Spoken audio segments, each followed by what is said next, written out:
Selamat pagi, Bapak dan Ibu dosen. Selamat pagi, teman-teman mahasiswa. Pagi hari ini mau izin saya memperkenalkan diri. Saya Rudianto. Saya salah satu mahasiswa di Universitas Siber Muhammadiyah. Kemudian pagi hari ini saya mau mempresentasikan salah satu tugas UAS saya sebagai mahasiswa di mata kuliah filsafat ilmu hukum.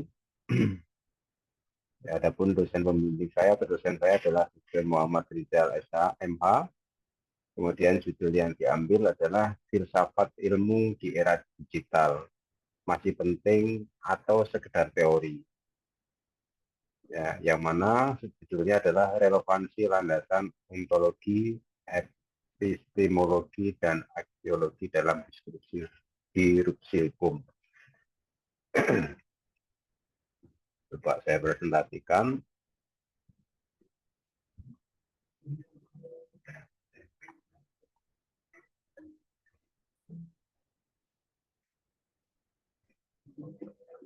Pendahuluan filsafat ilmu di era digital.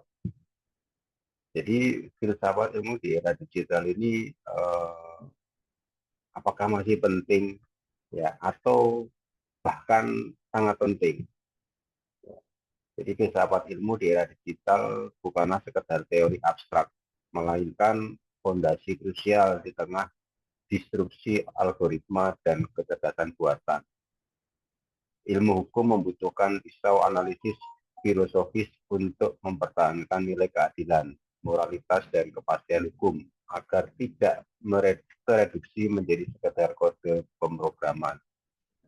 Jadi dalam hal ini, ya filsafat ilmu hukum itu sangat penting di era digital, ya sehingga bisa memberikan keadilan, ya menegakkan nilai kebenaran, kemudian ya tentunya moralitas, menjaga etika dalam teknologi.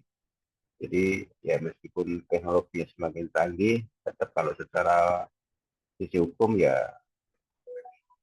etika dan moralitasnya harus dijaga sehingga tidak semakin liar. Kemudian kepastian hukum memberikan arah di tengah ketidakpastian digital. Bukan sekedar kode hukum lebih dari algoritma.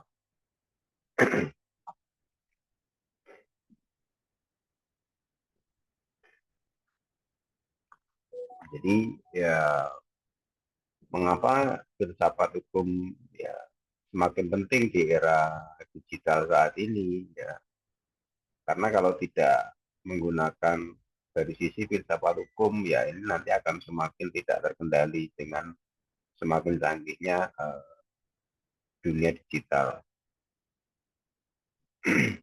Latar belakang fenomena perkembangan teknologi AI, ya big data dan smart center mengubah cara masyarakat berinteraksi dan membentuk hukum. Kemudian ada dilema, apakah doktrin hukum konvensional masih relevan? Kemudian latar belakang yang ketiga adalah fokus masalah, bagaimana filsafat ilmu merespon perubahan ini.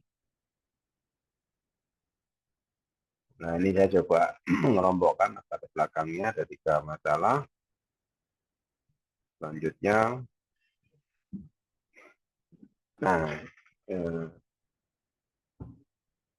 menurut saya ada 3 pilar utama filsafat hukum yang sangat penting di era digital saat ini. Jadi ada ontologi, ya, ada epistemologi dan aksiologi. Ontologi, apakah hakikat hukum di era digital? Apakah hukum digital adalah entitas nyata atau virtual? Nah, ini sangat penting. Jadi tetap harus ada kepastian hukum yang jelas, tidak hanya sekedar virtual. Memahami hakikat menelusuri esensi dan keberadaan hukum di dunia digital. Ya, jadi menurut saya filsafat ilmu hukum ya sangat dibutuhkan di era digital saat ini. Karena di antara hal-hal maya atau dunia maya yang tidak bisa diukur dengan jelas, nah, filsafat ilmu hukum itu sangat penting untuk menegakkan keadilan di era digital. Kemudian epistemologi, bagaimana cara kita memperoleh kebenaran dan pengetahuan hukum di era banjir informasi atau hoax. Nah, ini jadi sangat penting ilmu filsafat di sini, karena kalau enggak nanti tidak bisa atau susah membedakan mana yang hoax, mana yang benar. Gitu. Tapi memang tantangannya ya harus lebih banyak lagi yang harus disesuaikan atau disempurnakan. Mencari kebenaran menggunakan logika, metode, dan kritik untuk memperoleh kebenaran hukum.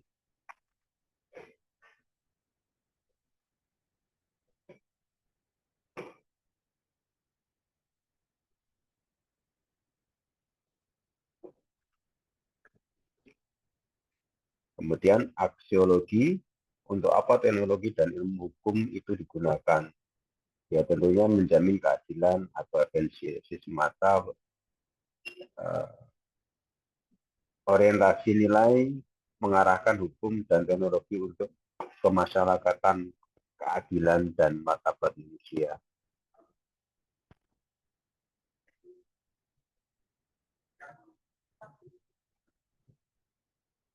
Tantangan era digital terhadap ilmu hukum. Masalah kepastian hukum, transaksi virtual lintas batas, bahkan lintas negara seringkali berada dalam kekosongan hukum. Nah, ini tantangan yang sangat berat di era digital. Maka, yang tadi saya sebutkan di awal, ya, filsafat ilmu hukum itu justru menjadi sangat penting. Ya. Bias algoritma, keadilan prediktif berbasis AI, berpotensi diskriminatif. Nah, jadi pentingnya ya salah satunya ini, kehilangan nilai moral. Hukum dipandang sebagai prosedur teknis murni mengabaikan aspek kemanusiaan.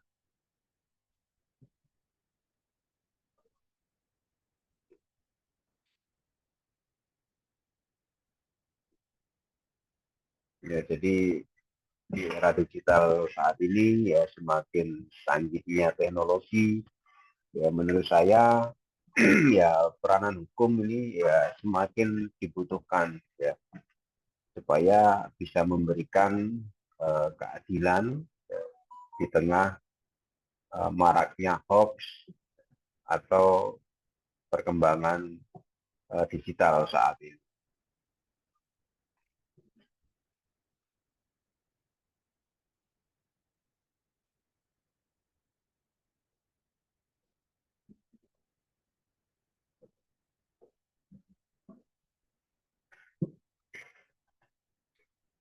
Mengapa filsafat ilmu masih penting?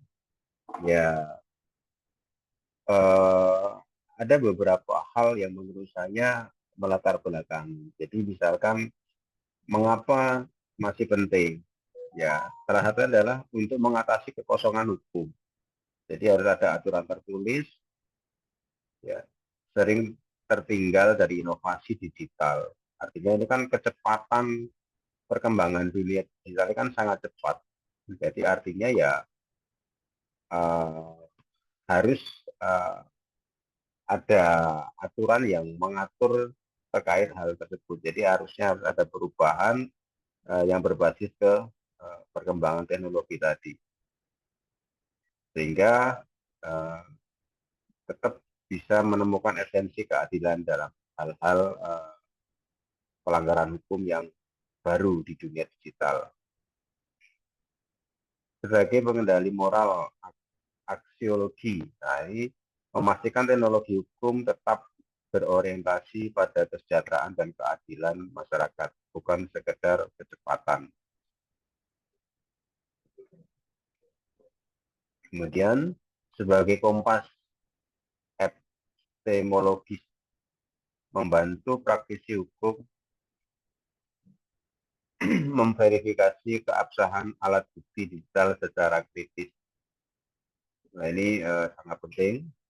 Kemudian fondasi pembaharuan hukum, mencegah hukum tertinggal, ya, dari inovasi digital yang sangat cepat, ya, tadi saya sebutkan di awal.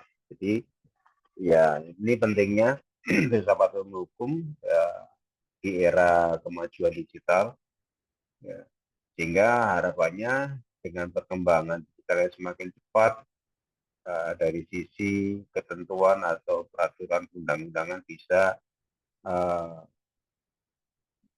mengantisipasi terhadap pelanggaran-pelanggaran yang terjadi di era digital saat ini, sehingga tetap keadilan ya bisa dikedepankan, ya, dengan seadil-adilnya.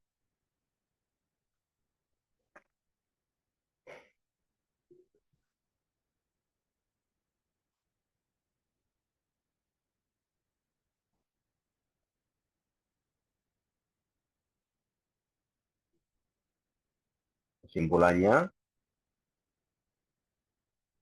filsafat ilmu hukum bukan sekedar teori, melainkan fondasi esensial. Jadi yang sudah saya sampaikan di awal-awal tadi adalah ya betapa pentingnya filsafat ilmu hukum, ya. Jadi ya di era digital ini ya memang harus ada kepastian hukum yang jelas, gitu. Sehingga filsafat ilmu hukum itu sangat dibutuhkan. Di era digital, filsafat berfungsi sebagai rem, ya, moral dan kompas penunjuk arah, sehingga kemajuan ini tidak semakin liar, ya. Karena ya tentunya ya dengan kemajuan teknologi ini ya tantangannya akan semakin berat, semakin banyak, ya. Contoh ya akan banyak kesulitan membedakan mana itu yang asli dan yang palsu, berita benar dan berita hoax, itu kan sangat susah. Jadi harapannya bisa dijadikan sebagai rem atau moral kompas petunjuk arah untuk keadilan. Yang ketiga, hukum harus berjalan beriringan dengan nilai-nilai filosofis agar teknologi menjadi instrumen keadilan.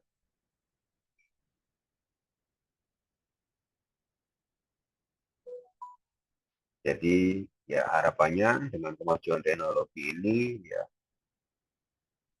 ya semuanya bisa menjadi lebih baik, secara hukum juga bisa lebih baik, bisa lebih adil, dan kemajuan teknologi juga bisa memberikan kemanfaatan buat masyarakat yang banyak.